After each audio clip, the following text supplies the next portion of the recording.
coming. It's wonderful to have you here. I'm sure most of you know by now that this is the 50th anniversary of the University of Arizona Poetry Center.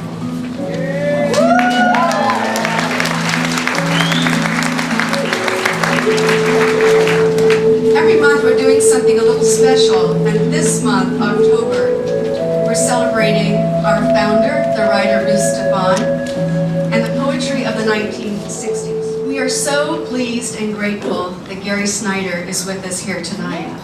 He's just said something already.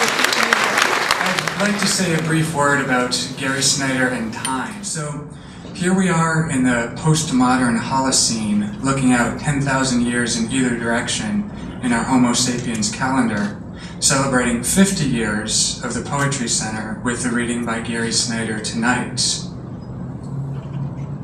As I'm sure you all know, Gary Snyder is a writer, Buddhist, and bioregionalist. He was born in San Francisco in 1930 and is the author of 18 books of poetry and prose, including Turtle Island, which won the Pulitzer Prize in 1975, Mountains and Rivers Without End, which won the Bollingen Prize in 1997, and the influential book of essays, The Practice of the Wild. He has been a logger, a forest fighter, a lookout, a professor, and a Zen student in Japan. He lives in the Northern Sierra of California.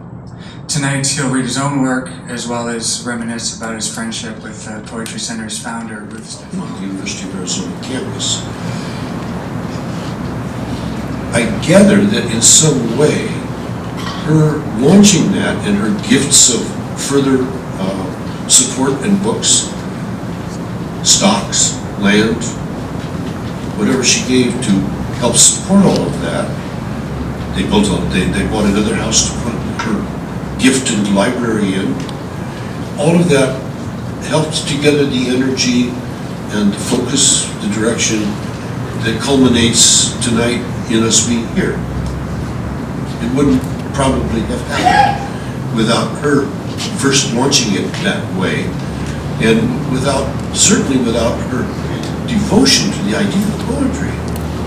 My goodness, I want to read you something.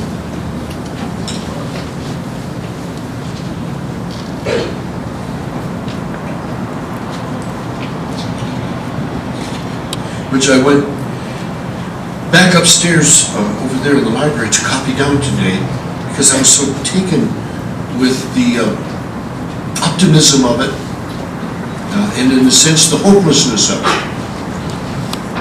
Poetry, this is Ruth Stephan quoting, poetry is the food of the spirit, and spirit is the instigator and flow of all revolutions, whether political or personal, whether national, worldwide, or within the life of a single quiet human being.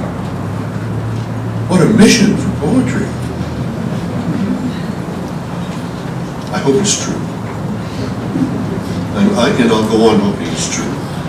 But it may not, we may not know for centuries yet if that actually works out to be the case.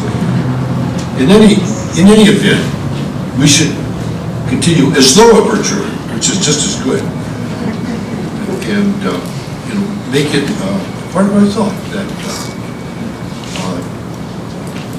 poetry has some role to play at some point in the transformation, possibly, of society. Not to mention our own. Certainly it's true